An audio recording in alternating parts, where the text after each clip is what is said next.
오늘은 예수님 6강 처음 들어갑니다. 지난번에 해드린 거는 예수님 5강의 마지막 부분이었고요. 먼저 10명의 문둥병자를 고치신 예수님 이야기를 해드리겠습니다.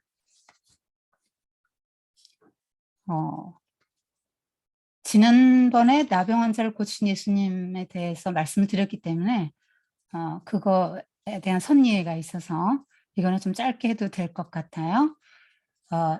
예수님께서 예루살렘으로 가시는 길에 지금 어떤 길이냐면 갈릴리에서 예루살렘으로 쭉 내려가시는 길입니다. 예루살렘에 가시면 이제 십자가에 달려 죽으십니다. 그 길에 갈릴리와 사마리아 사이 어딘가에서 10명, 한 조가 10명인데요. 그 10명의 문둥이가 예수님을 만나서 자기들을 불쌍히 여겨달라. 예수 선생님 이렇게 부릅니다. 어떻게 알았는지. 예수 선생님, 우리를 불쌍히 여기소서. 그렇게 했더니 예수님께서 가서 제사장에게 너희 몸을 보이라 하셨어요. 그 이들이 가다가 도중에 나왔다. 근데 그 중에 한 명만 돌아와서 예수님에게 감사를 표했는데 그 한 사람이 누구였냐면 사마리아 사람이었다. 그런 이야기예요. 그래서 예수님이 그 사람을 보고는 10명이 다 고침받았는데 나머지 9은 어디 갔느냐 하고 말씀하셨죠. 서운하신 표정을 이제 지으셨겠죠. 그리고 돌아온 사람에게는 네 믿음이 너를 구원하였다. 이렇게 하셨다는 얘기인데요. 문제는 9명이 다 그 유대인이었고 한 명은 사마리아인이었다는 이야기예요. 지금 예수님은 어디에 계십니까? 경계, 갈릴리와 사마리아의 경계 어딘가에서. 그러니까 경계니까 갈릴리 사람도 있겠고 사마리아 사람도 있겠다는 이런 생각이 좀 들 수 있죠. 근데 구성이 지금 9대 1입니다. 지금 이 얘기는 주로 목사님들이 감사주일날 설교하시죠. 감사하라고 이 설교 주로 많이 하십니다. 근데 감사도 중요한 주제이긴 하지만 진짜 포인트는 뭐냐면 경계를 무너뜨리라는 거예요. 유대인과 사마리아인 너희들이 그럼 딱 그어놨지만 사실은 하나다 이렇게 말씀하는 겁니다. 그리고 어떻게 지금 이 10명이 한 조가 됐습니까? 유대인들은 사마리아 사람을 상종치 아니하였다라고 요한복음 4장 사마리아 여인 첫 부분에 나오잖아요. 예수님이 그 사마리아로 바로 직행하셨는데 그때 당 사람들은 상종치 아니했었다고 나오잖아요. 돌아갔습니다. 자, 상종치 아니했는데 어떻게 좀 상종을 하게 됐나요? 9대 1, 한 명이 왜 꼈죠? 어떻게 낄 수 있었을까요? 문둥이라는 공통 인자가 있었기 때문이죠. 이들을 묶어주는 하나의 그것이 뭐냐면 질병입니다. 문둥병이라는. 그런데 성경에서 나병할 때는 죄를 의미한다 그랬죠. 죄를 의미하기 때문에 의사가 진단하지 않고 제사장이 진단한다 이렇게 말씀드렸잖아요. 제사장이 너는 나병이야 혹은 나았다 그런 결정을 해줍니다. 인류는 다 죄인이라는 점에서 똑같습니다. 네. 영적인 나병이죠, 죄는. 왜냐하면 죄를 지을수록 우리는 감각이 떨어지잖아요. 마비가 되고 양심이 마비가 되고 감각이 떨어지죠. 마비되지 않습니까? 양심이 점점. 그것처럼 나병 환자는 뭐 뚝뚝 떨어져 나가도 모르잖아요. 통증이 없어요. 고통을 못 느낍니다. 그것처럼 죄로 인해서 점점 양심이 마비되어져 가는 모습이 나병과 같기 때문에 영적 나병으로 보는 거예요, 죄를. 이 나병에 걸린 사람들은 스스로 나는 부정한 사람이라는 자기 인식을 갖게 됩니다. 왜냐하면 옮기니까요. 그래서 어느 정도 거리를 이렇게 멀리 두면 안 됩니다. 거리를 이렇게 짧게 두면 안 됩니다. 한 2m 정도 거리두기, 사회적 거리두기를 그때부터 이 사람들은 해야 되는 거죠. 그리고 소리를 지릅니다. 입을 막고 나는 부정한 자입니다 라고 외쳐야 그 사람이 가까이 오지 않게 됩니다. 또 머리도 풀고 머리 다 풀어헤치고 옷도 찢어야 돼요. 이게 그 표가 나게끔 나는 부정한 사람입니다. 이렇게 말도 해야 되고 외치면서 다녀야 되고 사람들과 격리돼서 삽니다. 전염이 되기 때문에 가족과 함께 살 수도 없고 성전에 갈 수도 없지요. 그래서 동굴 같은 데 가서 살기도 하잖아요. 여러분 배너 같은 거 보면 그거 나오죠. 영화에 나병 환자들이 동굴에서 살지 않습니까? 먹을 거 이렇게 줄로 매달아 내려주죠. 불쌍하니까. 이제 내려다 주면 거기서 또 받아 먹고 그렇게 사는 겁니다. 그러니까 이 사람들은 나병도 나병이지만 몇 가지 고통을 이제 같이 받게 되죠. 일단은 몸이 그러니까 아무래도 본인이 스스로를 볼 때 이제 굉장히 또 몸도 이제 망가지는 거고 그걸 바라보는 마음도 굉장히 아프고 가족들과 사회 모든 친구나 이런 데서 분리돼 나오고 격리될 수밖에 없다는 데서 또 상처고 그때 당시 인식으로는 병은 죄의 결과다. 특별히 나병은 천형이다라고 생각했기 때문에 하나님의 저주를 받았다 내가 이렇게 생각하는 것도 힘들고 또 남들이 너는 하나님한테 큰 벌을 받은 죄인이다라고 인식하는 그 눈빛, 시선들도 굉장히 견디기 어려웠을 거고요. 외롭고 그랬겠죠. 그리고 미래에 대한 아무 소망이 없지 않습니까? 지금 같으면 병원에 가서 치료를 받는다 하지만 그때는 나병하면은 끝나는 거죠. 그러니까 내가 무슨 죄를 그렇게 많이 져서 하나님 앞에 이렇게 천벌을 받아가지고 이렇게 고통스러운 나날을 보내나 하는 굉장한 자괴감도 고독 이런 것들을 경험하면서 살아가는 이 사람들이 어느 날 예수님이 지나가시는지 소문을 들었습니다. 이들은 예수님이 병을 고친다는 얘기를 들었겠죠. 믿음은 들음에서 나니까 이들이 예수님에 대한 이야기를 전해 들으면서 예수님을 우리가 언젠가 또 만나게 된다면 우리는 반드시 예수님을 만나고 그분에게 우리가 고침을 받아야 되겠다는 생각을 갖고 있었겠죠. 그래서 예수님을 만나자마자 외치는데 예수 선생님, 예수 선생님, 우리를 불쌍히 여기소서 하고 외치죠. 예수님은 어떤 분이라고 이들이 인식하고 있습니까? 병자를 불쌍히 여기시는 분, 긍휼히 여기시고 고쳐주시는 분이라는 인식을 이들이 갖고 있는 거죠. 예수님에 대한 인식을. 그래서 그 예수님을 멀리 서서 부릅니다. 가까이 가지도 못하고. 그 예수님은 긍휼하신 분이죠. 긍휼히 여기시는 분이니까 긍휼히 여기는 눈빛으로 바라보시고 가서 제사장에 가서 보여라. 그리고 지금 현재 상태로는 아무 어떤 것이 없거든요. 여전히 코 떨어져 나가고 눈썹 다 빠지고 귀 떨어져 나가고 손가락 몇 개 떨어져 나가고 이런 상태란 말이에요. 피부는 뭐 반점이 막 생겨 있고 여전히 그런 상태인데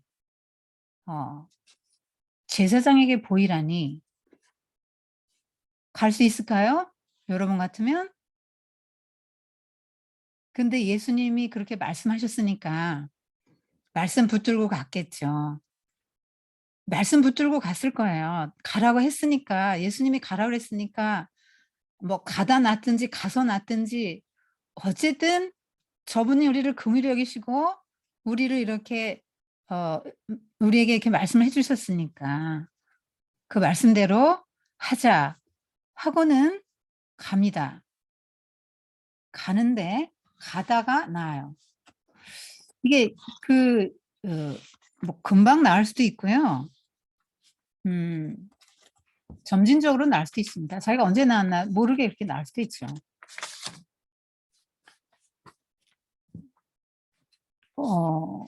그런데 그 중에 10명이 다 나왔는데 한 명 사마리아인만 예수님을 기억합니다. 그리고 큰 소리로 하나님께 영광을 돌리고 돌이켜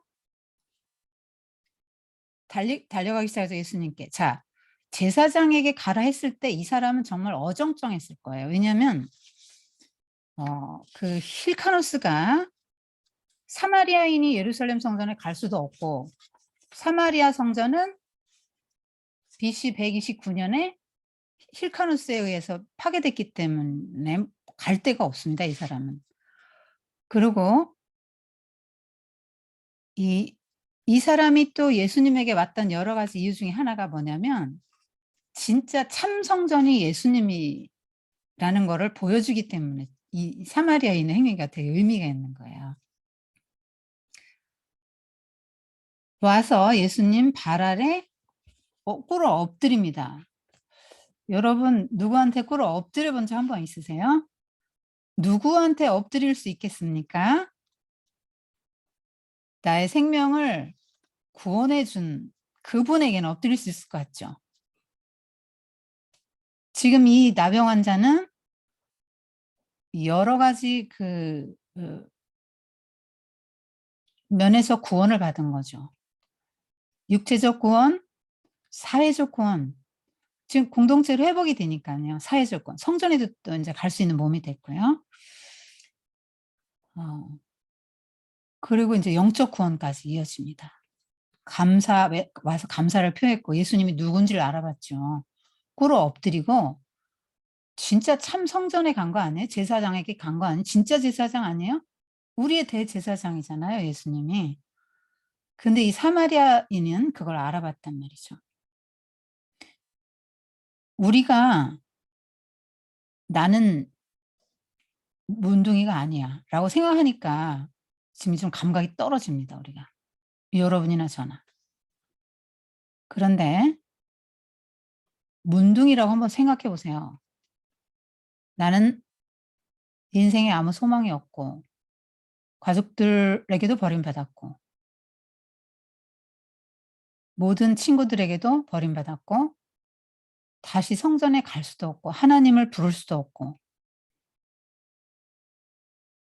행복한 생활은 이제 끝났다.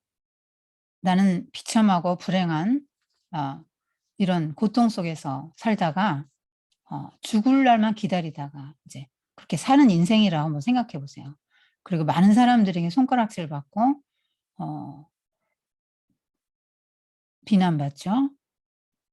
천벌받아서 그렇다고 죄가 많은 사람이라는 소리를 들으면서 그렇게 살아가고 고립된 생을 살아가고 있는 처지, 아무 소망이 없어요. 나을 소망도 없고요. 구원의 여망이 없단 말이에요.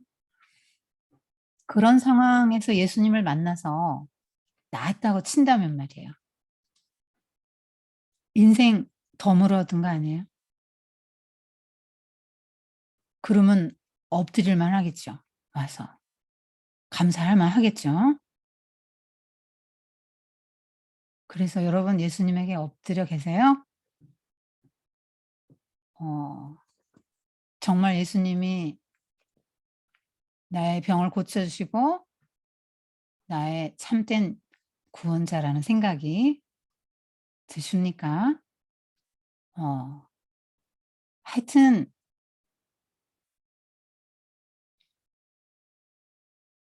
굉장히 감격적이었을 것 같아요. 이 사마리아인이 유대인 9명과 같이 이렇게 돌아다니는 것도 문둥이라는 이유 하나로 결속됐지만 나병 환자라도 유대인은 유대인이잖아요. 그렇기 때문에 그 안에서 그렇게 친밀하게 지냈겠습니까? 그 10명 한조 내에서도 차별받았겠고 얼마나 많은 이방인이라는 차별과 또 병으로 인한 고통, 하나님과의 관계의 고통, 하나님이 나를 버린 것 같으니까 그런 고통을 경험하다가 아무 소망이 없는데 이렇게 나았다 할 때는요, 감격이 굉장히 컸을 것 같아요. 예. 그러니까 감격의 정도는 내가 죄인이라고 인정하는 정도. 지난번에 우리 바리새인 시몬과 향유를 부은 여인 대조적으로 봤지요. "난 별로 죄가 없는데?" 이렇게 생각한 시몬하고 어 많이 상감받은 자의 마음으로 정말 큰 죄를 사함받은 자의 마음으로 향유를 부은 그 여인과는 감격의 정도가 다르죠. 예수님을 바라볼 때 어 정말 향유를 다 드리고도 모자랐을 것 같아요. 네. 그 생명을 구원해 주신 분이라고 생각한다는 말이죠.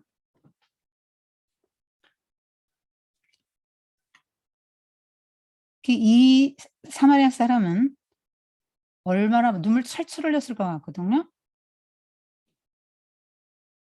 눈물 흘렸겠지요. 어 저는 만약 이렇다면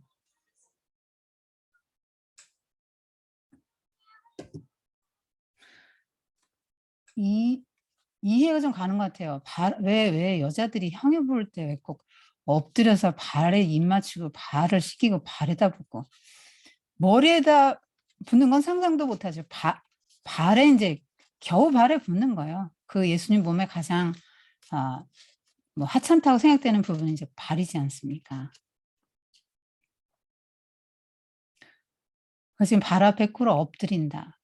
발 아래 엎드려 뭐 회당장 야이로도 그랬고 발 아래 엎드려 할 때 그의 마음이 고스란히 드러나고 예수님에게 전해질 것 같아요. 요 다음에도 보겠지만 마리아와 마르다 할 때 마리아는 예수님의 발 아래 앉았거든요. 마르 마리아는 언제나 발 아래 앉습니다. 그래서 이 사람은 "네 믿음이 너를 구원하였다."라는 소리까지 들어서 영혼의 구원까지 이르게 됩니다. 지금 예수님이 무슨 얘기를 하고 싶은 걸까요? 가장 많이 감사해야 될 사람들이 누구죠? 유대인 아닙니까? 왜 감사해야 됩니까? 만민의 제사장 노릇을 하라고 선택받았잖아요. 은혜를 많이 입었단 말이에요. 다른 여러 민족 중에서 선택했기 때문에 그렇게 은혜를 많이 받았는데 그들은 감사는 하지 않아요. 근데 율법대로는 하죠. 지금 어디로 가고 있습니까? 예루살렘 성전을 향해 달려가는 거 아니에요? 율법에 있으니까 율법 지켰어요. 그들은 아무 문제가 안 된다고 생각하는 거예요. 근데 뭐는 없지요? 하나님에 대한 감사, 선택받은 데에 대한 구원의 선택받은 데에 대한 감사, 구원의 감격 이런 건 없는 거죠.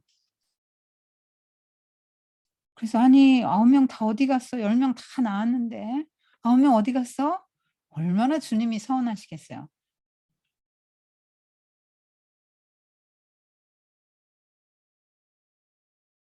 그 예수님이 이 마음 한번 생각해 보세요. 그러니까 우리 역시 그럴 거래요. 주님의 기대가 있고 그런데 기대에 참 어긋나는 삶을 굉장히 많이 살고 있죠. 어 "네 믿음이 너를 구원하였다." 했을 때 이 사람은 예수님하고 친해지는 거예요. 그리고 예수님을 완전히 자기 삶의 주인으로 받아들이는 것입니다. 여러분 같으면 나의 병을 고쳐준 그분을 위해서 남은 생을 살지 않겠어요? 여전히 예수님을 만나서 병이 낫기 전의 상태처럼 살지는 않겠지요. 이렇게 병이 나았으면 구원의 감격을 경험했다면 정말 구원의 감격을 마음에 갖고 있다면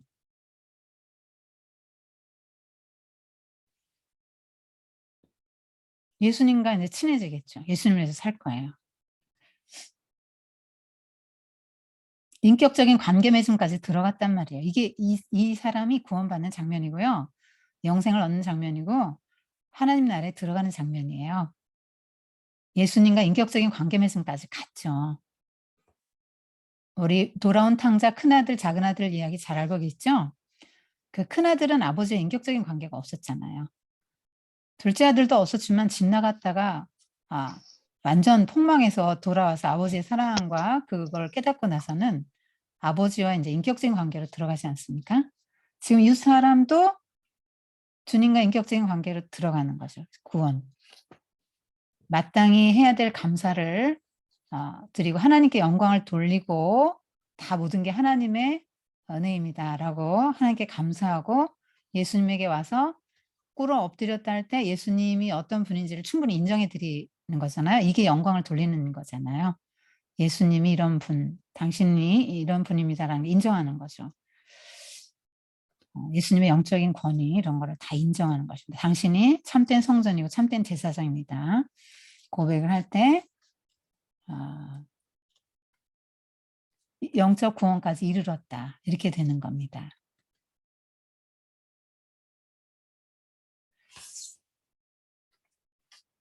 참 감사도 중요한 포인트긴 한데 지금 누가 하나님 나라에 들어간다고 말씀하고 있는 거죠? 전혀 예상 밖의 인물이 들어가는 것입니다. 유대인 일찍 선택받았고 율법 잘 지켰고 흠이 없다고 스스로 생각했고 그런데 너희들은 하나님과 인격적인 관계까지는 못 나갔다. 참 성전이 누군지도 모르죠. 율법을 껍데기로만 지키잖아요. 지금 보면 이 사람들 9명 뭐 그렇게 큰 잘못한 건 아닌 것 같이 느껴지잖아요. 예수님이요 제사장한테 가서 보혈 해서 제사장한테 가서 보혈 율법에도 있고 예수님도 그렇게 말씀하셨으니까 제사장에게 갔든 뭐 가족에게 달려갔든 이들의 중심엔 지금 누가 있는 거예요? 나죠. 내가 지금 낫다 이거야. 내가 지금 다시 사회생활 할 수 있게 됐고 하니까 빨리 제사장한테 가서 건강증명서 받아가지고 내가 다시 예전의 삶으로 돌아간다. 이 생각밖에 없는 건데 이 사람의 중심에는 하나님이 계셨고 나를 고쳐준 게 예수님이 계셨죠. 하나님의 나라가 이 사람의 마음에 임하는 순간이죠. 구원이 이와 같은데 전혀 예상 밖의 사람에게 구원이 임했습니다.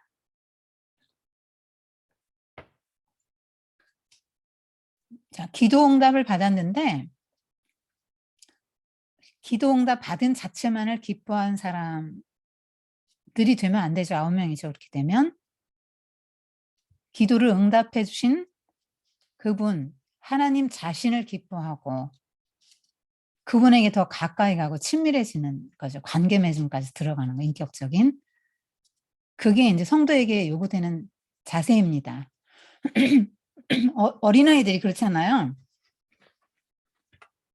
아빠가 뭐 저녁 때 퇴근할 때 맛있는 거 뭐 사가지고 오시면 애들이 장난감이나 먹을 거나 그거 더 좋아하지 않습니까? 그러니까 어린아이 신앙은 기도 응답 받으면 내가 기도를 했더니 이렇게 하나님 기도를 들어주셨어 이렇게 되겠지만 믿음이 성장한 사람은 하나님 자신을 기뻐하는 거죠. 기도 응답 자체보다는 응답해 주시는 그분을 더 기뻐하는 것입니다.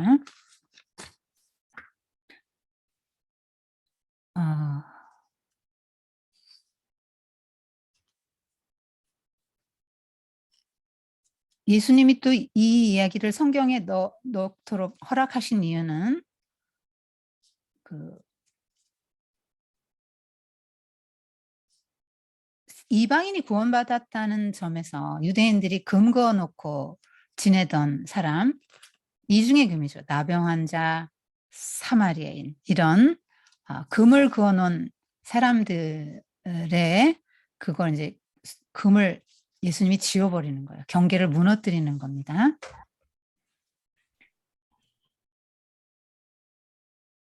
이 얘기를 듣고 이스라엘 유대인들은 굉장히 기분이 나빴겠죠. 충격적이었을 거예요. 우리가 구원을 못 받는다고?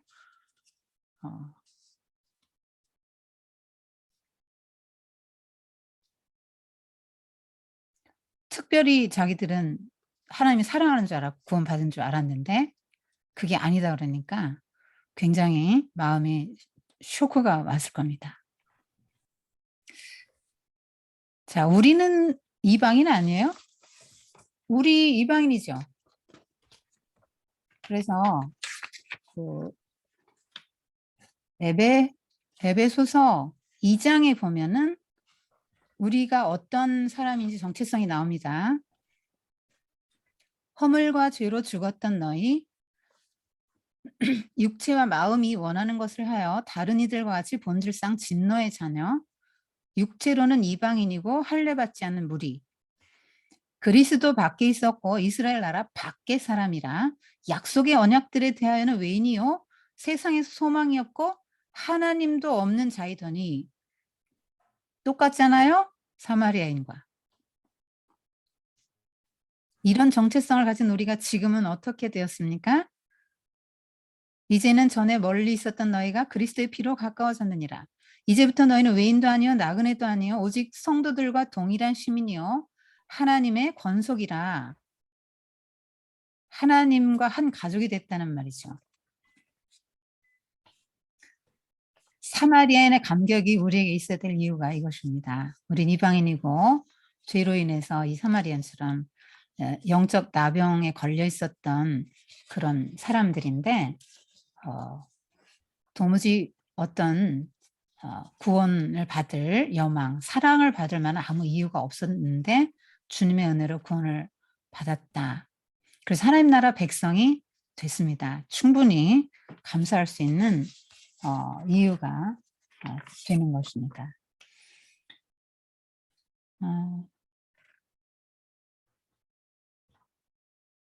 하여튼 뭐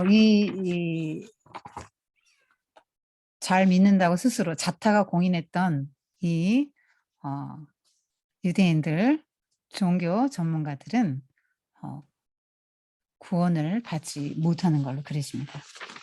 그 다음 초막절 생수인데요. 초막절 생수에서 가늠한 여인 이야기가 가늠하다 현장에서 잡혀온 여인을 예수님이 구해주는 그런 장면이 나옵니다.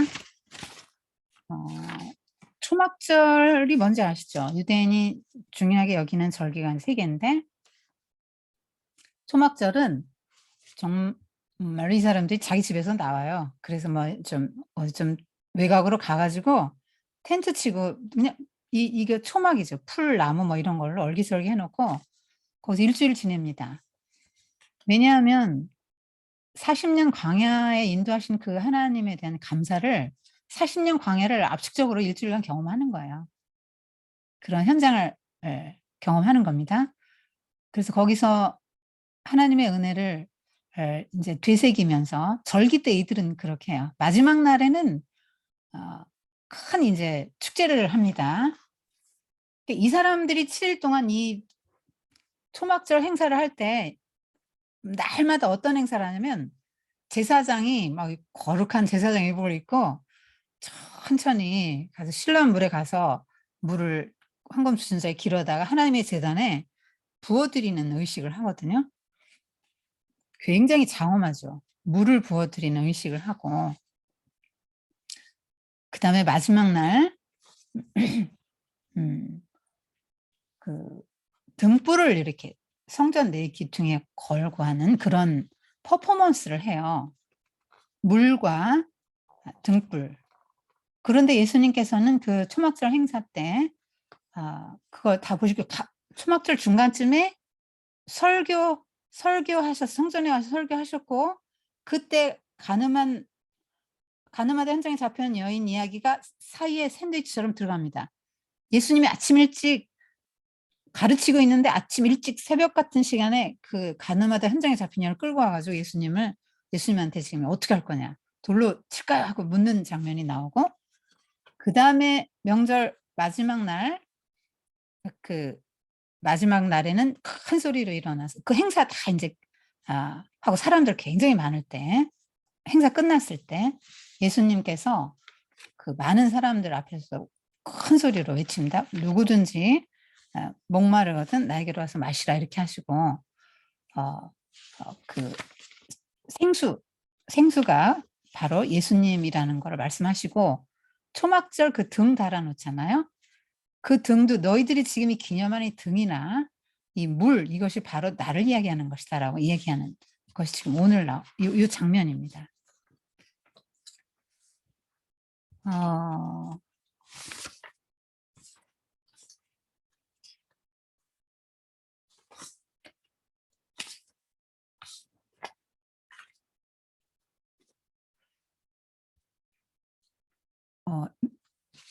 예수님께서 누구든지 목마르거든 내게로 와서 마시라. 나를 믿는 자는 성경의 이름과 같이 그 배에서 생수의 강이 흘러나릴 때 생수는 흐르는 물을 말합니다. 이스라엘은 흐르는 물이 없어요. 건기가 주로 건기죠. 흐르는 물이 없는데 생수, 흐르는 물이라는 거죠. 생수의 강이 내 배에서 배는 어떻게 생각하냐면 heart로 생각하시면 됩니다. 유대인들이 생각하는 배는 우리가 생각할 때 하트, 마음 중심에서 생수의 강, 흐르는 물처럼 생수의 강이 흘러날 텐데 그게 뭐냐면 예수님을 믿는 사람들이 받게 될 성령을 의미하는 것이다라고 예수님께서 그렇게 말씀하신 것입니다. 그리고 성전 설교를 하시고 이렇게 말씀하실 때 이제 이 사람들이 예수님을 죽이려고 하죠. 제가 이 성경 부분을 좀 봐야 되겠는데 여러분 같이 한번 요한복음 한번 성경에 있으면 요한복음 8장 한번 펴보실까요?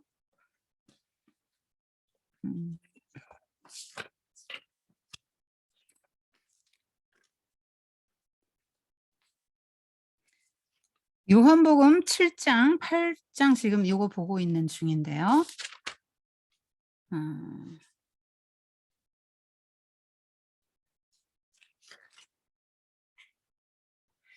명절 7장 14절은 명절 중간이 되어서 예수님이 성전에서 올라가서 가르치니까 사람들이 배우지도 않았는데 어떻게 글을 알지?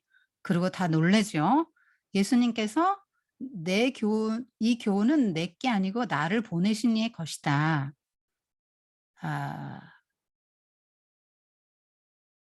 그렇게 말씀하십니다.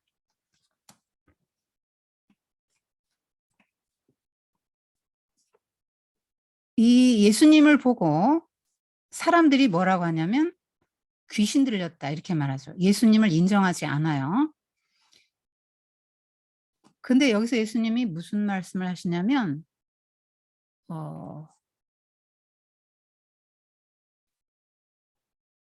너희 외모로 판단하지 말고 공의의 판단으로 판단하라. 24절 이렇게 말씀하신 이유가 뭐죠? 사람들은 왜 예수님을 이렇게 배척하고 이 권위를 인정하지 않죠? 모세를 신봉하는 이들은 왜 예수님을 받아들이지 않습니까?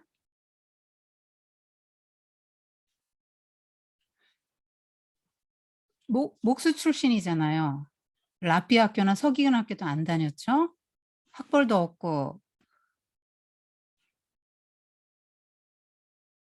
더군다나 나사렛 예수잖아요. 갈릴리 출신이잖아요.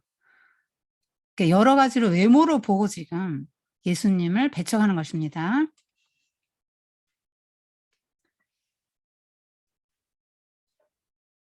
근데 예수님은 나는 아버지로부터 왔다라고 자꾸 말씀하시고 하니까 30절에 보면 예수님을 잡으려고 하죠. 32절에 잡으려고 했는데 실패합니다.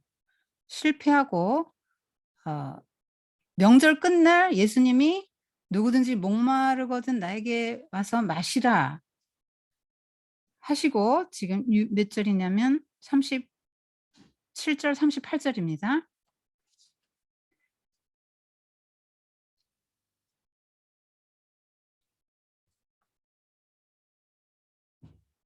그리고 니고데모가 이 바리새인들이 예수님을 잡으려고 하니까 지금 잡으려다가 못 잡았잖아요.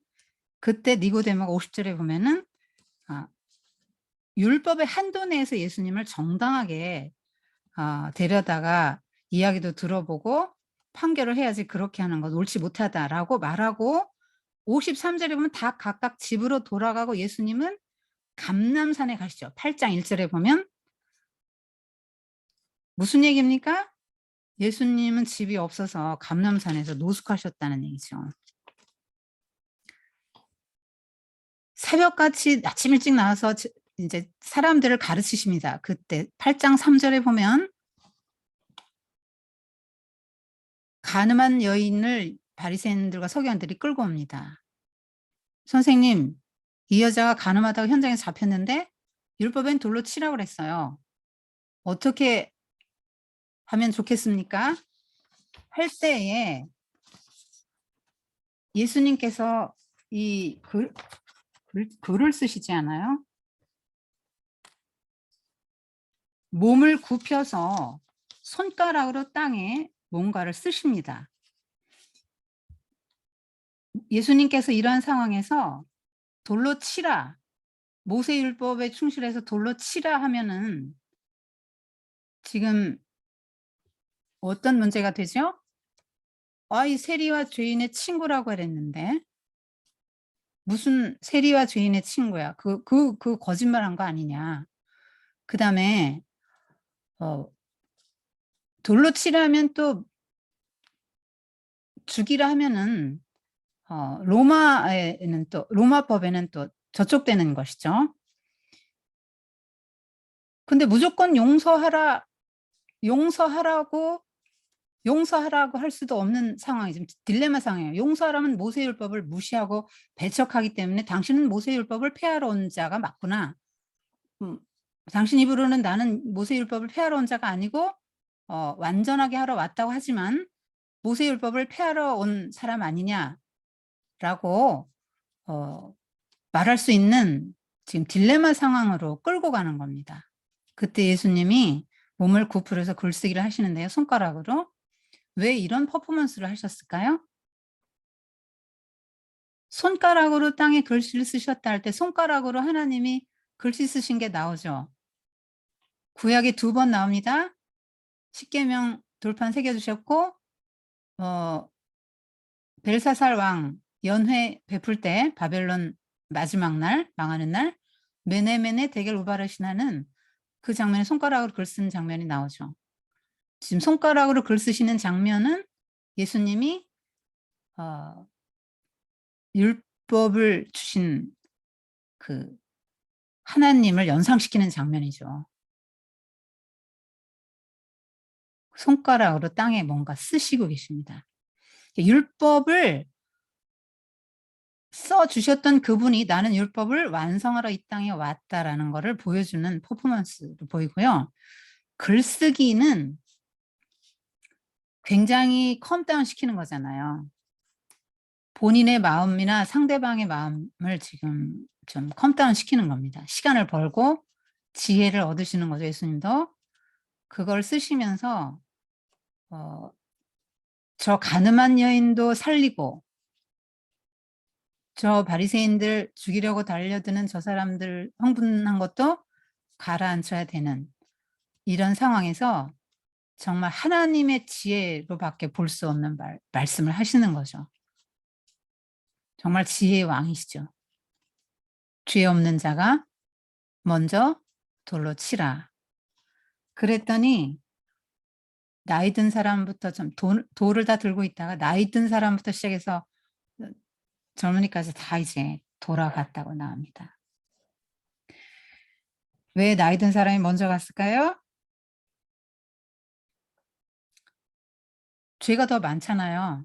나이 든 사람은 지켜야 될 명예도 더 많고 그러니까 찔리는 게 더 많으니까 먼저 돌아갑니다. 예수님하고 이 여자하고 둘만 남았는데 예수님이 이때 일어나세요. 태도도 굉장히 중요해요. 예수님이 앉아서 가르치셨다 랍비의 포즈죠. 그 다음에 이들이 왔을 때 일어나서 땅에 굽으려서 손으로 뭔가 글씨를 쓰셨다. 이 굽으린 건 아주 굉장히 굽으리는 거는 종이나 굽으리는 자세거든요. 근데 딱 일어났다 할 때는 굉장히 위험이 있는 모습입니다. 자, 여자야 하고 이제 지금은 어떤 장면이에요? 여자에게 지금 어떤 죄사함을 베푸는 순간입니다. 어, 너를 고소하던 자들이 어디냐니까 아무도 없습니다. 나도 너를 정죄하지 않으니 가서 다시는 죄를 범치 말라. 무조건 용서는 없는데요. 예수님이 이렇게 이 여자의 죄를 용서해 준 이유는 사람들에게 무엇을 보여주시고 싶은 겁니까? 너의 죄를 내가 지고 내가 대신 담당할 것이다. 그리고 용서를 해주신 거예요. 벌 안 받았잖아요, 이 여자.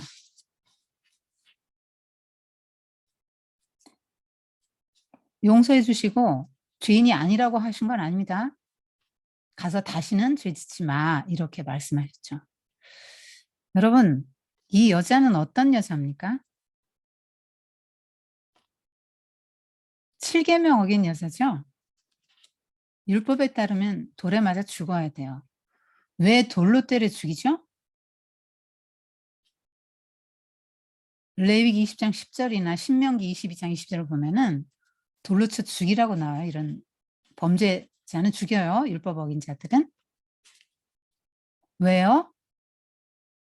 사회의 미풍양속을 해치니까 공동체를 거룩하게 유지하기 위해서 그렇게 돌로 쳐 죽이라고 하는 거예요. 근데 지금 이 사람들은 공동체를 거룩하게 하고 죄를 없애고 하나님을 두려워해서 우리 가운데 이런 죄가 있어서는 안 돼 하고 막 일벌백계 식으로 이 사람을 죽여서라도 나 돌에 맞아 죽지 않으려면 내가 다시는 저런 나쁜 죄를 나는 저런 죄를 안 질 거야. 사람들로 이런 생각을 하게끔 하게 하기 위해서 그런 건데 이 유대인들 지금 바리새인들 서기관들은 이런 마음으로 온 게 아니잖아요. 율법을 가지고 와서 예수님을 딜레마 상황으로 몰고 가서 예수님을 잡아가려는 그런 목적을 가지고 지금 온 거죠. 성경 말씀 이런 데 지금 이용하는 거죠.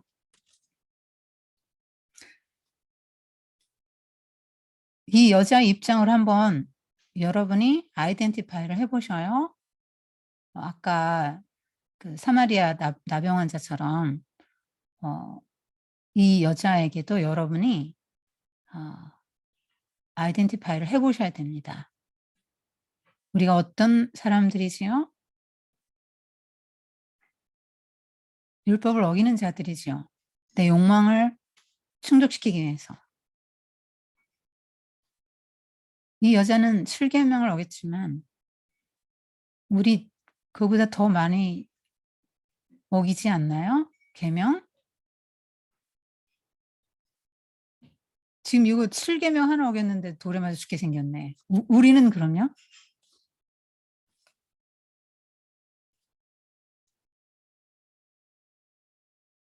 그 지금 율법의 바운다리, 경계선까지도 넘어가서 나의 욕망을 따라 살던 이 여자는 여러분과 저죠.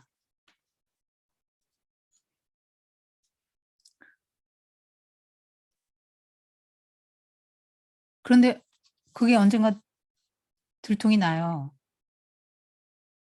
영원히 우리 죄가 다 묻힐 거라고 생각은 안 됩니다. 예수님 앞에 이렇게 드러날 때가 온단 말이죠. 마음은 어떨까요? 이 사람들 앞에, 이 만장한 사람들 앞에 자신의 죄가 드러났고 지금 바리새인들과 서기관들이 막 확 끌려 나왔잖아요. 끌려오고 싶었겠어요? 안 끌려가려고 막 이랬겠죠. 그리고 막 끌려 나와서 있는데 머리카락은 다 풀어지고 땀은 났고 막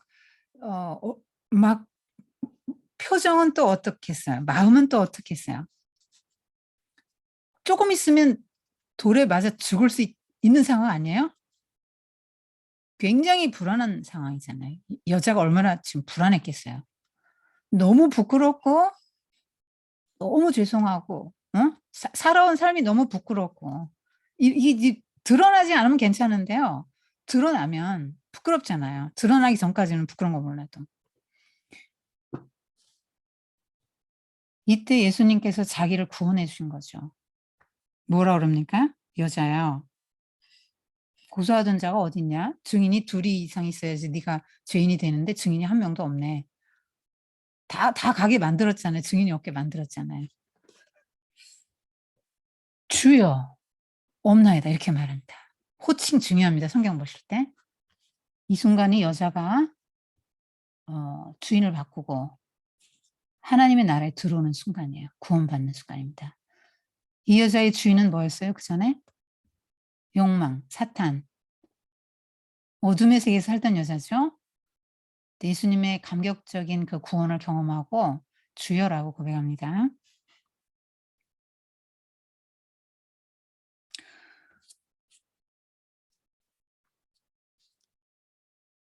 율법은 이 여인에게 뭘 주었습니까? 정죄하고 심판했죠. 곧 죽음을 주겠죠. 율법은.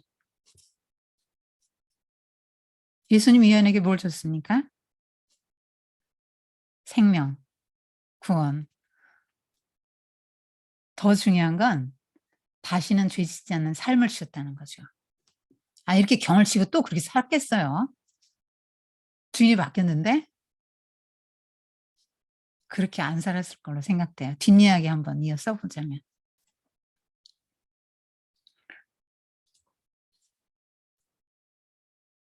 그 스가랴서 그 4장인가요? 스가랴 3장에 스가랴 3장에 나오죠. 그 대제사장 여호수아가 아주 더러운 옷을 입고 여호와 앞에 섰는데 그 앞에서 사탄이 참소하잖아요.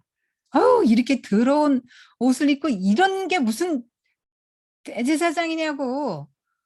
이래 갖고 어떻게 무슨 그런 역할을 감당하겠냐 했더니 하나님이 야단을 막 치시죠. 불에서 꺼낸 지금 거슬린 부지깽이 아니냐. 타담한 부지깽인데. 지금 바벨론의 포로로 끌려가서 심판을 막 받고 형벌을 받아서 타담한 부지깽이 같이 됐는데 사탄을 책망을 못하게 하잖아요. 고소를 못하게. 사탄이 계속 정죄하고 하나님께 지금 벌을 줘야 된다고 말하는데 오히려 하나님이 사탄을 책망하십니다. 그리고 여호수아에게 좋은 거 새 옷 입히고 관을 씌우라. 제사장의 관을 다 씌우는 거죠. 그 옷을 새 옷을 입힙니다. 제사장의 옷을. 새롭게 하시죠. 그 장면이에요. 바리새인들과 서기관들은 하는 일이 꼭 누굴 닮은 거예요? 마귀.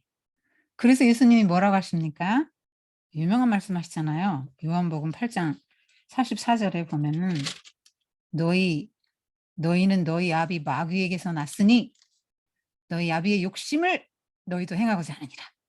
저는 처음부터 살인한 자요 진리가 그 속에 없으므로 진리에 서지 못하고 거짓을 말할 때마다 제 것으로 말하나니 이는 저와 거짓말장이요 거짓의 아비가 되었습니다. 바리새인들 서기관 보고 뭐라고 하시는 겁니까? 니들 아비는 마귀다. 니들은 마귀의 자식이야. 그렇게 말하는 거죠. 예수님께서. 마귀의 자식이라는 게 무슨 말이에요? 지금 바리새인들 서기관들이 하는 일이 꼭 마귀가 하는 짓을 그대로 하고 있다는 거잖아요.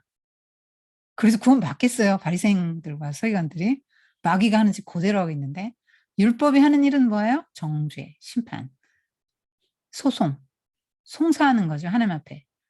그래서 사탄이 여러분을 끊임없이 송사할 거려? 네가 무슨 집사야, 네가 무슨 장로야, 네가 무슨 성경 강사야, 뭐 예를 들면 이런 식으로 할 거려?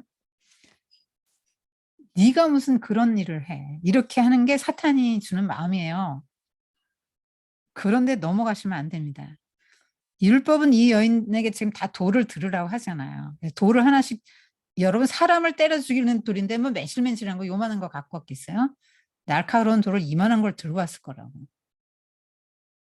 근데 죽일 참이거든요. 원래 율법은 굉장히 선한 거라고 나와요. 율법은 나쁜 게 아니에요. 율법은 선한 겁니다. 공동체 하나님 나라 백성은 이 정도의 최소한의 그 윤리 이 정도는 지켜야지 구원받았으니까 요렇게 살아야지 하고 주신 거잖아요. 근데 그 율법을 이 사람들은 어떤 식으로 지금 쓰고 있는 겁니까?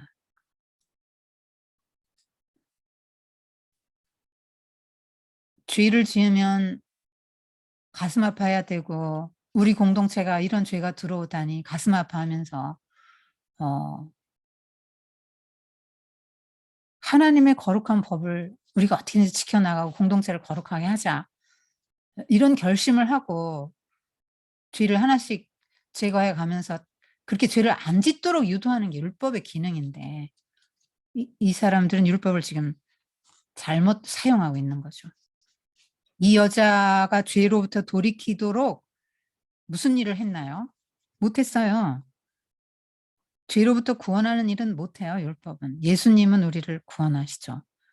이 여자에게 아까 스가랴에서 말씀드린 그것처럼 예수님은 이 여자에게 어 새 옷을 입혀 주신 거죠. 의의 옷을 입혀 주신 거예요. 자, 그러면 예수님 믿기로 하고 주여 하고 고백도 했고 새 옷을 입었으면 다시는 죄를 안 짓습니까? 죄 져요, 안 져요? 하나님 나라 백성인데. 죄 짓죠? 그거 어떡하죠? 이건 이런 거예요. 이 여자가 율법 어기고 하나님 모르고 예수님을 주여 이렇게 부르기 이전의 삶, 내 육신의 욕망을 따라 살 때는 이 여자의 주인은 누구였어요? 사탄. 사탄이 시키는 대로 육신의 욕망을 따라 살면서 나를 위해서 살고 온갖 죄를 다 졌단 말이에요. 그렇게 하면 할수록 하나님에게서 멀어지죠? 그러고 멸망받을 수밖에 없게 인제 그 길을 가는 거예요. 그 이전에는 죄를 지면 어 점점 더 하나님에게서 멀어진다고요. 구원받지 못하는 백성이죠. 그런데 하나님 나라로 들어왔어요. "주여." 자, 이렇게 죽을 경을 쳤잖아요.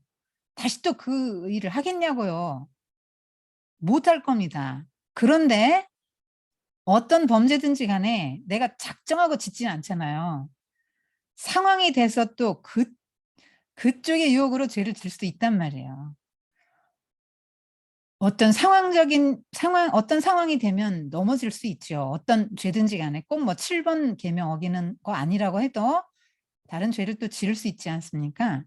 근데 전과 달라요. 하나님 나라에 이미 들었잖아요. 하나님의 영토 안에서 짓는 죄잖아요. 하나님이 여전히 나의 주인이잖아요. 그러니까 로마서 7 장의 그 갈등을 느끼면서 사는 거죠. '아 내가 아니라 내 속에 있는 죄가 나를 이렇게 죄로 끌고 가는구나.' 그래서 애통해하는 마음 갖고 하나님의 성령 충만을 구하죠. 죄를 이길 수 있는 힘을 달라고. 하나님 나라 백성들 죄를 이길 수 있는 힘을 달라. 그렇게 기도하면서 죄를 이겨 나가는 거예요. 그렇게 해서 성령 충만을 경험하면서 또 그 하나님 나라 영토 안에서기 때문에 끊임없이 애통한 마음 갖고 의에 줄이고 목마른 상태가 되는 것이죠. 그렇게 해서 죄를 이길 수 있는 힘을 얻게 되면서 나중에는 어떻게 됩니까? 죄가 싫어져요.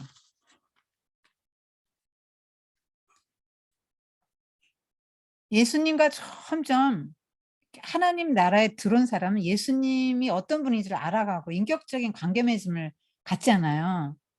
그러니까 인격적으로 예수님과 가까워지고 친밀해지고 내면화되죠. 예수님의 모든 인품과 말씀과 예수님의 모든 정신이 내면화되면서 내가 예수님을 닮아가게 돼요. 그래서 점점 죄를 이기고 어 죄와 멀어지게 됩니다. 성화의 삶을 살아가게 돼요. 훨씬 덜 짓게 됩니다, 여러분. 하나님의 나라에 들어온 분은 죄를 훨씬 덜 짓게 돼요. 예수님은 이 8 장은 여자를 돌로 치려고 하고 그리고 이어서 또 진리가 너희를 자유케 하리라. 요 말씀 한번 하고 8장은 마칠 텐데요. 예수님을 돌로 쳐 죽이려는 걸로 끝나는 게 8장이죠. 율법은 돌을 들고 정죄하고 죽이려고 합니다. 근데 우리가 다 율법주의적인 신앙에 머물면 이렇게 비판하고 판단하고 정죄하는 일을 잘해요. 돌 하나씩 다 들고 삽니다. 율법 이만큼 여러분 율법전서 나의 율법전서 익히 두껍죠. 막 자식이고 남편이고 뭐 아내고 사정 없죠. 그런데 죄 없는 자가 돌로 치라고 하셨잖아요. 우리에게 무슨 자격이 있겠어요? 정죄할 자격이 뭐가 있겠어요?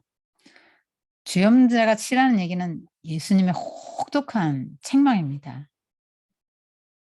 너는 이렇게 말씀하시는 거예요. 너는 어떤데 이렇게 말씀하시는 거예요.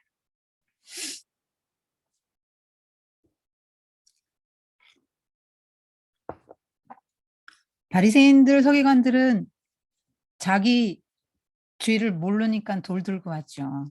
나는 적어도 이 문제에 관해서는 깨끗합니다. 7번 문제에 대해서는 깨끗합니다. 왜? 7번 계명. 왜요? 율법을 이 사람들은 문자적으로 지키잖아요. 그러니까 마음엔 다른 사람을 품고 있어도 아니 난 뭐 잠 안 잤어요. 이러면 난 율법을 지킨 거거든요.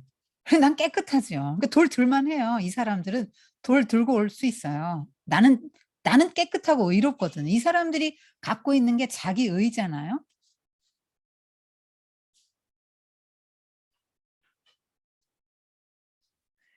근데 하여튼 우리가 남을 정죄하고 판단하고 나무라고 책망할 때는요. 반드시 모세의 자리에 올라 있는 거예요. 하나님의 자리에 내가 있습니다. 나는 흠이 없고 죄가 없고 너는 죄인이다. 이렇게 대하는 겁니다.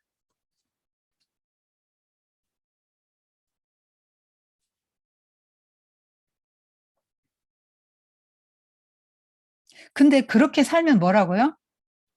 너희 아비 마귀. 예수님 이렇게 말씀하면 어떡할 겁니까? 지금 니들 행동하는 거 가만히 보니까 마귀의 하는 거 그대로 하고 있네? 예수님 이렇게 말씀하시는 거 아니에요? 네 아비 마귀 이렇게 할 때는.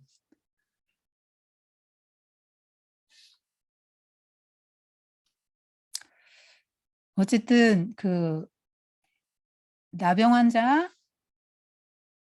한 명, 그 사마리아인 나병 환자의 감격, 구원받은 감격. 무릎 꿇고 그 발 아래 엎드려 눈물 흘리고 감격하고 내 앞으로 어떻게 살리라. 내 남은 생 어떻게 살리라 굳게 결심했겠고 이 여자도요? 굳게 결심했겠죠. 삶이 달라졌을 거라고 생각해요.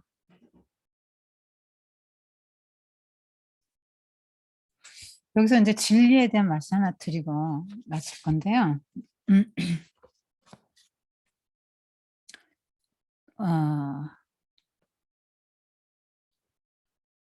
예수님이 11절까지요. 가늠하다가 현장에서 잡힌 여자 얘기가 맥락에 정말 안 어울리는 것처럼 쓱 들어갔습니다. 근데 이제 성경은 다 이유가 있어요. 배치한 이유라든가 쓸모없는 게 하나도 없지요. 요 사건이 그렇게 들어가서 예수님은 지금 죄 사함을 해주시는 분으로 드러나죠. 그리고 죄인을 불쌍히 여기시죠. 죄를 싫어하시는 거지. 죄인은 불쌍히 여기시고 어떻게든지 그 여자를 구원하려고 하시죠. 율법은 그렇게 구원을 못 하잖아요. 예수님은 구원하러 오신 분이니까 죄인을 구원하러 오신 분이니까 죄인을 구원하러 오신 분 지금 조금 전에 뭐라 그랬어요? 목마르거든 나에게 와서 마시라 했잖아요. 세상에서 목말랐던 여자 사마리아 여인 같았던 이 가늠한 여인은 세상에 목말랐던 그 목마름을 예수님 앞에서 다 이제 해결을 하는 것이죠. 세상의 욕망을 따라 목마르게 살았던 이 사마리아 여인 같은 여자예요. 가늠한 여인은 우리입니다. 그런데 새로워졌죠? 목마름 해결됐죠? 새로워졌습니다. 율법에 따르면 절대로 새로워질 수 없는 사람이 새로워졌어요. 그런데 여러분 성경을 볼 때 인물 해석할 때 어떻게 하시냐면요. 그 사람 그러니까 어떤 것들을 축소하고 또 확대도 한번 해 보세요. 이 사마리아인이 아니라 이 가늠하다 현장에 잡힌 여인을 확대시켜 보세요. 비슷하게 놓으면 여러분과 제가 되는 거고요. 대치하면 확대시키면 뭐가 되죠? 이스라엘이 되는 거잖아요. 하나님 이스라엘 백성을 선택했는데 이스라엘 백성들은 하나님의 그 선택의 은혜를 저버리고 무슨 짓을 했어요? 아수르, 바벨론 뭐 다 애굽 이렇게 신랑이 많았잖아요. 음행한 여자 아니에요? 이스라엘은 여호와의 아내인데 정숙하지가 않았다. 그러면서 가늠하다 현장에 잡힌 여인과 똑같은데 돌에 맞아 죽어야 되는데 누가 와서 구원해 줬다는 겁니까? 예수님이 오셔서 너희를 용서하고 새 삶을 살게 함으로 다시 나는 너희들 율법을 완성시키고 이스라엘 백성들이 지금 하나님의 부르심의 목적도 잊어먹고 이렇게 간음하는 여인처럼 살아가고 있는데 세상과 간음한 거잖아요. 열방을 의지하는 거, 세상을 사랑하는 거가 다 간음하는 거잖아요. 사명을 잃고 간음이 다른 게 아니고 세상을 살아가는 게 다른 게 아니고요. 여러분이 열심히 직장생활을 열심히 살아도 그 목적이 나에게 있으면 간음이에요. 내 성공에 있으면 그게 간음이라고. 나 성실하게 사는데 아니 성실해도 그 간음이에요, 여러분.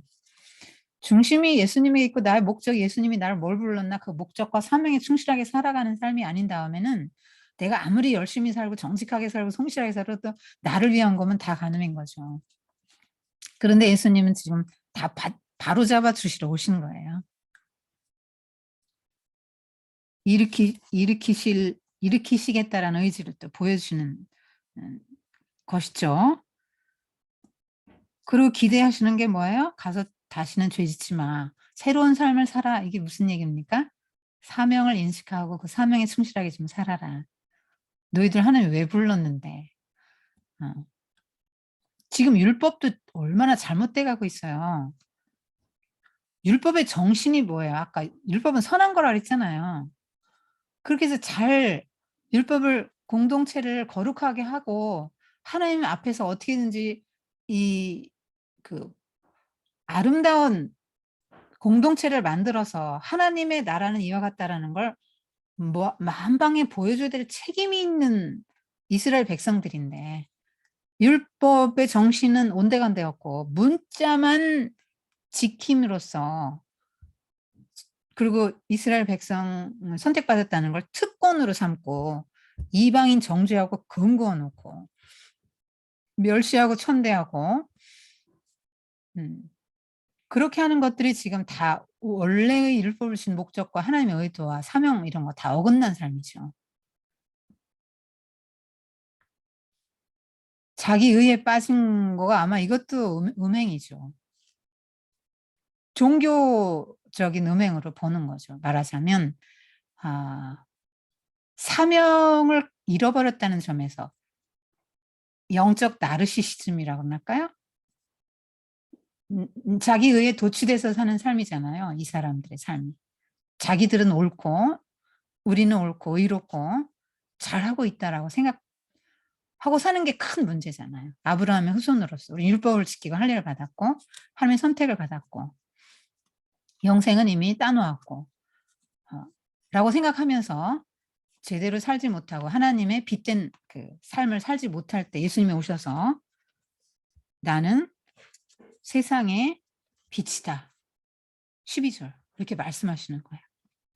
나를 따르는 자는 어둠에 다니지 아니하고 생명의 빛을 얻으리라. 너 증인 있어? 증인 있지. 이 바리새인들이 예수님에게 말하는 거예요. 너 증인이냐? 네가 지금 너를 위해서 증거하고 있잖아. 그거 믿을 수 없어. 참되지 않아. 예수님은 증인, 나, 그 다음에 18절. 나를 보내신 아버지, 하나님 둘이다. 네 아버지가 어디 있는데? 19절. 니들이 아버지를 몰라? 너희는 나를 알지 못하고 내 아버지도 알지 못하네? 나를 알면 내 아버지도 알 텐데. 그러니까 니들이 알고 있는 하나님은 진짜 하나님이 아니라는 거예요. 여러분, 우리가 믿고 있는 이 하나님이요. 진짜 하나님이 아닌 경우 많아요. 특별히 한국인들 샤머니즘 쪽으로 기복신앙으로 옛날에 천지신명께 빌고 빌던 그 하나님 자리에 예수님만 딱 갖다 놓고 여전히 그 기복신앙 하고 있으면 하나님 왜곡시켜서 믿는 거죠. 유대인들도 그런 거죠, 이들도. 그래서 니들이 지금 믿고 있는 하나님 진짜 하나님 아니야. 나를 보면 하나님을 알 텐데, 아버지를 알 텐데 나를 지금 모르니까 니네들이 알고 있는 그 아버지. 아버지도 니들은 사실 모르고 있다.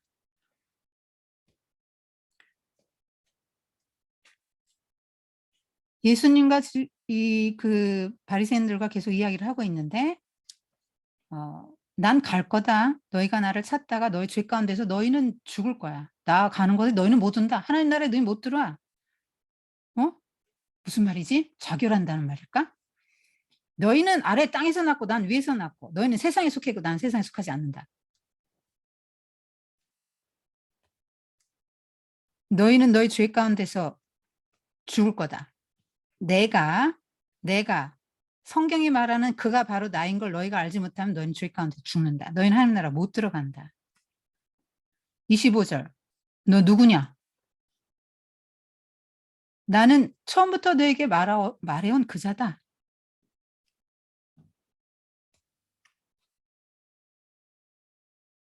28절.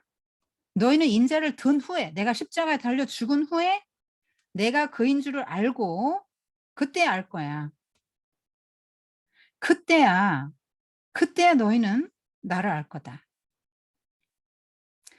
나를 보내신 이가 29절 나와 함께 하시는도다. 내가 항상 그의 기뻐하신 일을 행함으로 나를 혼자 두지 아니하셨느니라. 이렇게 하면서 놀라운 말씀을 하십니다. 너희가 내 말에 거하면 참 내 제자가 되고 자기를 믿는 유대인들에게 지금 하시는 말씀이에요. 바리새인들에게 이런 말씀 주시지 않았습니다. 너희가 내 말에 거하면 참 내 제자가 되고 32절 진리를 알지니 진리가 너희를 자유케 하리라. 놀라운 말씀입니다. 무슨 말씀인지 이해하고 계십니까? 어렵지요? 진리를 알지니 진리가 너희를 자유케. 진리가 뭐예요? 헬라적인 개념의 정의를 내리자면 진리는 사실과 명제가 일치하면 진리잖아요. 하나님 나라 관점에서의 진리는 뭐냐면 너희가 내 말에 거해서 제자가 되어서 예수님과 인격적으로 하나 되는 상태예요.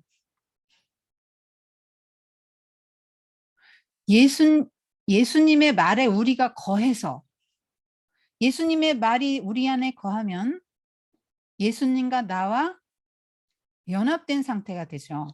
성품적으로, 인격적으로, 영적으로 연합되는 상태가 됩니다. 그렇게 되면요.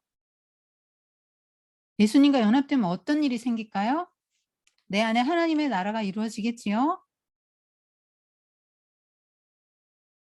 영생이 임하겠지요. 영생을 누리겠지요. 하나님 나라에 들어가니까. 그 얘기는 무슨 얘기입니까? 예수님 예수님이 우리에게 영생을 주러 오셨잖아요. 그래서 우린 죽지 않아요. 그리고 예수님이 죄 문제를 해결해 주시러 오셨기 때문에 죄에서도 자유로워져요. 예수님을 믿어서 예수님과 연합되고 예수님의 말씀 안에 거하고 예수님의 인격이 말씀이 나의 내면화가 돼서 내가 예수님을 닮아가는 삶을 살게 되어 하나님 나라가 내 안에 이루어지면 그러면 죄와 죽음의 문제가 일단 해결이 돼요. 그다음에 진리가 너희를 자유케 한다는 것은 우리는 죄와 죽음의 노예로 살았었잖아요. 근데 이제 죄와 죽음의 문제에 관계가 없게 그 말씀에 거하고 예수님의 제자가 되면 하나님 나라가 내 안에 이루어지면 죄와 죽음의 문제가 해결되고 나아가서 어떤 자유를 얻게 됩니까? 죄를 짓지 않는 자유, 공포로부터의 자유, 염려로부터의 자유, 죄의 욕망으로부터의 자유, 모든 자유함을 누리게 된다는 거예요.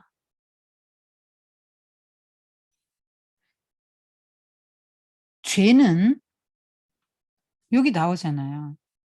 33절에 우리 아브라함의 자손인데 남의 종이 된 적이 없다. 어째서 우리가 자유케 되리라 하느냐 하고 따집니다. 바리새인들이.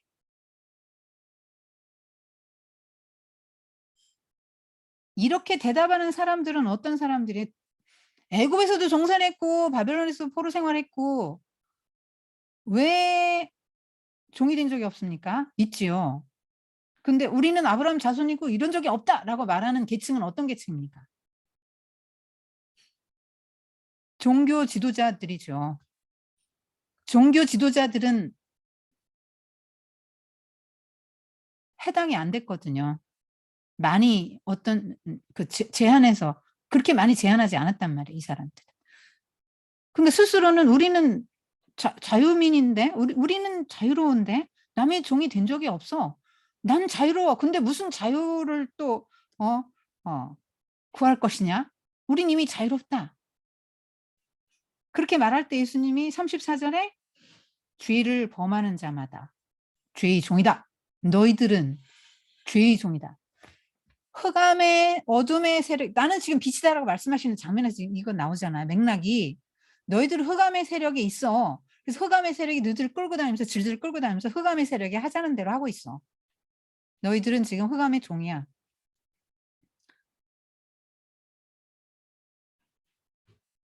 35절. 종은 영원히 집에 거하지 못하지. 아들은 영원히 거한다. 36절. 아들이 너희를 자유케 하면 너희가 참으로 자유하리라. 이렇게 말씀하십니다. 이해가 가십니까? 조금 가시죠? 예수님이 우리에게 죄와 죽음으로부터 자유케 하셨어요. 그래서 예수를 믿고 그 말이 나의 안에 예수님의 말씀이 나의 안에 거하면 우리가 예수님의 말씀 안에 거하면 우리는 죄와 죽음으로부터 자유로워집니다. 죄를 결박하잖아요. 악한 것을 예수님이 딱 결박했기 때문에 하나님의 나라에 들어온 백성은 더 이상 어둠의 세력에 질질 끌려다니지 않는단 말이에요. 죄를 짓고 안 짓고 내가 자유롭게 결단할 수 있는 자유주의를 가지고 할 수 있는 그런 사람이 된다는 것입니다. 37절 나도 너희가 아브라함의 자손인 줄 안다. 근데 내 말이 너희 속에 있을 곳이 없으니까 나를 죽이려고 하는 거야. 나는 아버지에게서 본 대로 지금 하고 있다? 너희는 너희 아비에게서 본 대로 하고 있지? 너희 아비는 마귀야. 우리 아비가 마귀라고? 우리 아비는 아브라함이야! 이렇게 말하죠. 아브라함이 자손이야? 그러면 아브라함의 행사를 해야지. 아브라함 하나도 안 닮았네?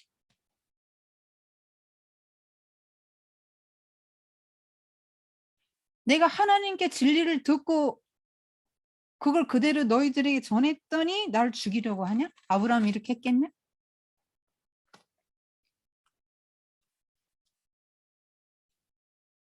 너희는 너희 아비 행사를 하는구나. 니들은 이렇게 말하지? 우리는 음란한 데서 나지 않았다. 아버지는 한 분뿐이고 하나님 한 분뿐이다. 그러자 하나님이 너희 아버지였어? 그러면 니들이 날 사랑하겠지. 나 하나님에게로부터 왔는데 나를 사랑하지 않는 거 보니까 니들은 하나님의 자녀가 아니야. 하나님이 날 보냈거든. 그러면서 너희 아비 마귀 니들 하는 거 보니까 욕심 많고 살인하고 거짓말하고 마귀 짓 하고 있네. 니들은 마귀 자식이다. 어둠의 자식들. 아주 센 말씀을 하시죠. 내가 진리를 말한다고 해서 니들은 안 믿는구나. 그러니까 바리새인들은 뭐라 합니까? 귀신 들렸다. 이번엔 귀신 들렸다고 말해요.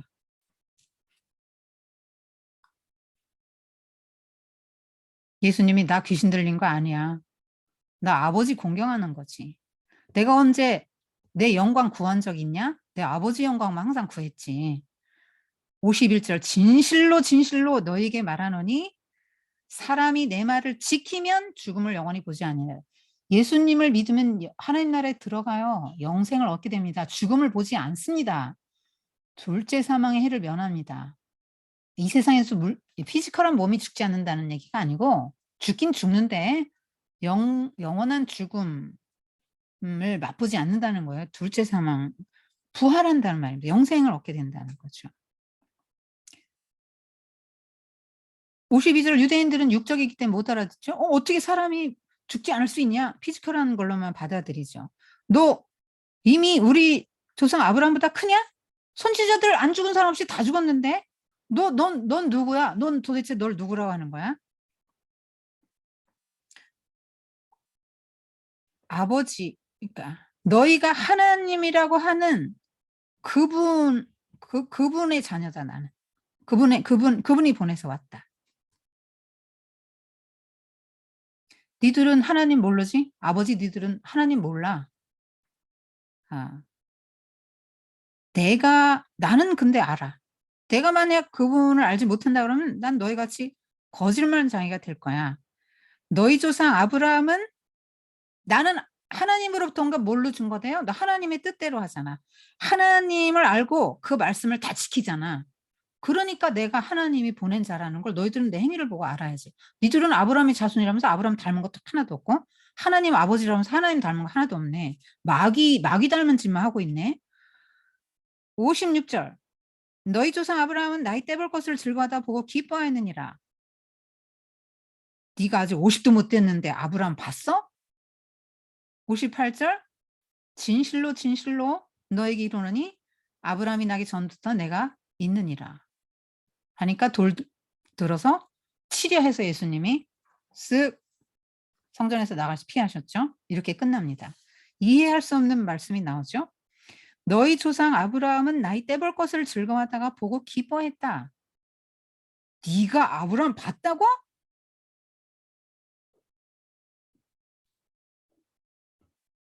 예수님이 진실로 진실로 너에게 이르노니 아브라함이 나기 전부터 내가 있느니라.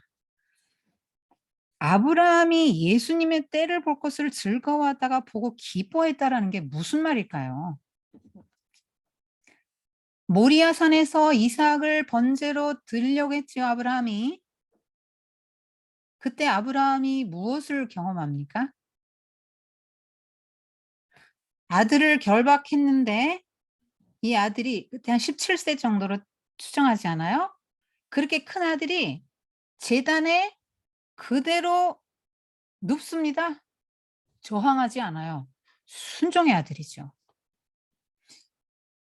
그렇게 제단에 있던 아들이 인제 칼을 들어서 목을 따면 죽습니다. 칼을 들었어요. 1 초만 있으면 인제 죽습니다. 그런 순간에 하나님이 너무 다급하게 막으셨죠. 2 번이나 "아브라함아, 아브라함아." 이렇게 부르면서 스탑했잖아요. 그러고 수풀에 걸린 양을 갖고 대신 제사를 드리면서 아브라함은 무엇을 경험합니까? 대속 제물 예수. 구약에서는 비밀이 안 열렸어요. 신약에 와서 열렸거든. 하나님의 비밀의 경륜들이 그래서 점진적 계시라고 합니다. 구약에서는 안 열리다가 점차 열리면서 세례요한 때 와서 조금 더 열리고 마지막 선지자 때 좀 더 열리고 예수님이 오셔서 하나님 나라에서 확 열어주셨죠. 미래 그거는 또 사도 요한이 요한계시록에서 이렇게 열어 보여줬습니다. 아브라함이 경험한 것은 대속의 예수죠. 25년 기다려서 이삭을 낳았어요. 1500년 기다리면 예수님이 오신다는 거죠. 이삭처럼 순종하는 저 아들. 아버지 아브라함의 말에 전폭적으로 순종하고 저항하지 않고 100% 순종했던 저 아들 이삭 같은 하나님의 아들이 나의 후손으로 이 땅에 와서 모든 인류를 구원하실 것이다. 라는 것을 아브라함은 본 거죠. 믿음의 눈으로. 모리아산 정상에서. 모리아산이 예수님 달린 십자가 달리신 그 곳이거든요. 예루살렘 성전 쓴 곳이고요. 아브라함이 나의 때 볼 것을 알고 즐거워했다는 말은 그 말이에요.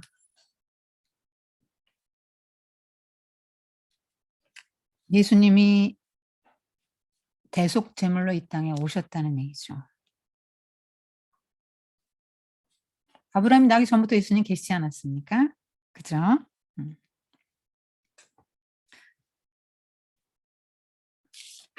이렇게 해서 요한복음 8장, 7장, 8장 봤습니다. 예수님은 초막절 행사 때 이렇게 나는 니들이 기념하는 그 생수야.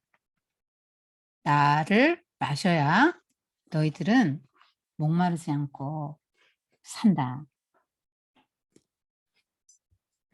그다음에 요 가늠하다 현장에서 잡혀온 여인은 모든 죄인을 새롭게 하시고 구원하시는 또 죄를 용서하시는 하나님, 가늠한 여인을 확장시키면 음행한 이스라엘. 그러나 예수님은 이스라엘도 새롭게 하실 용의가 있다. 그렇게 하기 위해서 나를 보내셨는데 너희가 나를 죽이려고 하느냐. 그 말씀이죠. 예수님이 나는 세상의 빛이다. 이렇게 말씀하셨습니다. 여러분 그 어린이 신약의 생명의 빛 예수에 대해서 좀 제가 자세하게 했거든요. 지금은 시간이 없어서. 그런데 예수님이 여러분의 빛이어야 되죠. 빛이 없으면 빛을 등지면 어둠의 세력에 지배받으면서 주의 종으로 살 수밖에 없어요.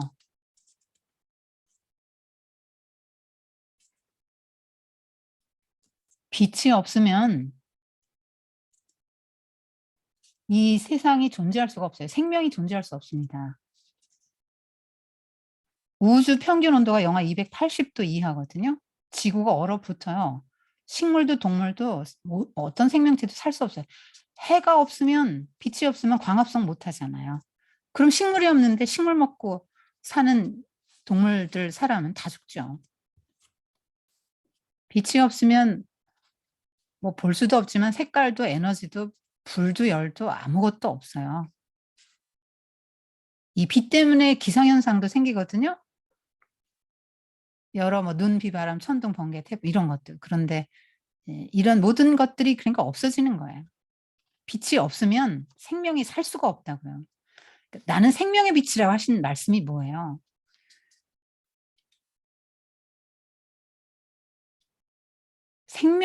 생명이 없다는 거예요. 빛이 없으면. 근데 우리 물리적인 피지컬한 몸도 외부에서 오는 빛이 없으면 못 살아요. 이 4일째 만든 빛, 햇빛 없으면 못 산다고요. 그런데요. 우리 영혼은요. 첫째 날 빛이 있으라 하신 그 빛, 근원적인 빛, 이 빛 없으면 우리 못 살아요. 영혼이.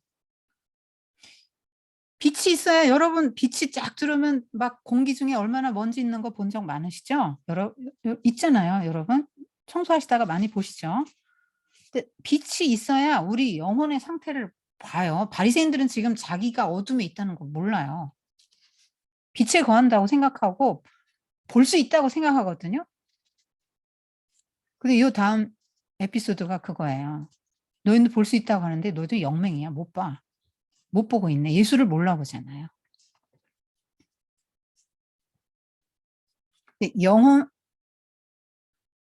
우리가 살아갈 수 있는 이 물리적인 몸, 이 몸이 살아갈 수 있는 것도 외부에서 햇빛이 들어야 되고요. 영혼이 살아가려면 하나님의 빛이 우리 안에 들어야 돼요. 그래야 내 안을 볼 수 있어요. 내가 얼마나 더럽고 비천하고 내가 하나님 나라에 들어갈 수 없는 죄인이라는 걸 알게 되고요. 그 다음에 빛을 비춰줘야 하나님의 영광을 보여줘야 내가 들어갈 영광의 그 나라가 눈에 믿음의 눈으로 보이는 것이죠. 예수님이 나는 세상의 빛이니 나를 따르는 자는 생명의 빛을 얻으리라. 그렇게 하시면 초대하셨죠. 너희가 전에는 어두움이더니 이제는 주 안에서 빛이라. 빛의 자녀들 참아라. 빛의 열매는 모든 착함과 이름과 진실함이 있느니라. 세상의 빛이 되어야 될 이스라엘이 지금 어둠만 세상에 보태주고 있잖아요. 더 어둡게 하고 있잖아요. 만약에 우리가 빛으로 부르셨는데 생명의 빛을 받은 자처럼 살지 못하고 그렇게 산다면 이 바리새인들과 한 통속이고 그 자리에 서 있는 거죠.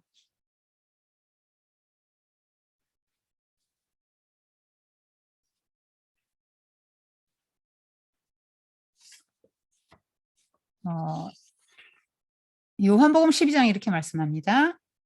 나는 빛으로 세상에 왔나니 너는 나를 믿는 자로 어둠에 거하지 않게 하랍니다.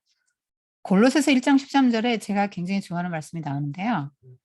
그가 흑암의 권세에서 우리를 건지사 하나님의 아들의 그 사랑하시는 아들의 나라, 빛의 나라로 옮기셨다는 이 말씀이 예, 골로새서 1장 13절에 나옵니다. 하나님의 아들의 나라, 하나님의 나라로 옮겨주시기 위해서 빛의 삶을 살게 하기 위해서 예수님이 이 땅에 오셨고 나는 빛이다. 나는 생수, 흐르는 물이고 나는 생명의 빛이다라고 이렇게 말씀하시는 거예요. 자, 여기까지 보고 잠깐 쉬겠습니다. 여러분 하여튼 예수님이 빛이시니까 예수님을 마음에 모셔드리고 하나님 나라 여러분 안에 이루어져야 됩니다. 그렇지 않으면 여러분 마음이 어두운 거예요. 어둠에 거하게 되는 것입니다. 항상 예수님을 적극적으로 초대하셔야 돼요. 마음이 우울하고 힘들고 어둡고 마음이 무거울 때 여러분이 말씀 안에 거하라고 했잖아요. 적극적으로 예수님을 초청하고 마음을 밝게 하셔야 됩니다.